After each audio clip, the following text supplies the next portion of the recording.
Why put forward this viewpoint right now, Aisha? I mean, it's such a contentious time, right? We're going into the election. We're just a couple months away. Content moderation has been a topic of conversation for a long time, but it feels like even more so. Election policies have changed. Employees that do things like content safety have been fired or let go.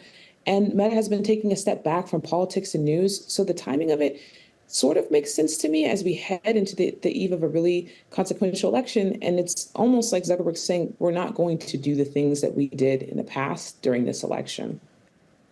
There are kind of two storylines here, right, Aisha? There's the allegation that Facebook was pressured by government officials, and then there's the admission of regret on the actions that Meta or Facebook did take at the height of the pandemic. What were those actions? What were the kind of things that Meta or the Facebook platform did when it found certain content relating to COVID-19? I mean, it was pulling certain content, right? If content was considered misinformation or misleading, it was either pulling that content. Sometimes there was a note that was directing people to CDC resources or saying that this has not been verified. It was those sorts of things. So it was a mix of labeling things, but then also some posts and content were removed, which, as Zuckerberg said, he sort of regrets at the time.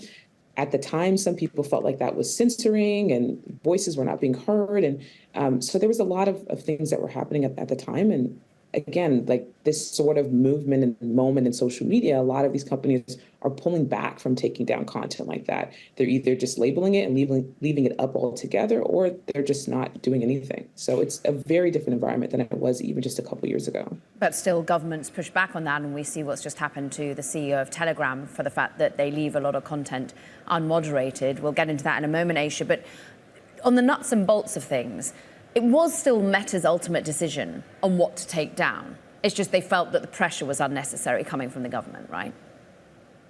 That was one of the key things that I took away from it as well. Like Zuckerberg acknowledged, we made the decision, we took down the content, they have control over their own platform.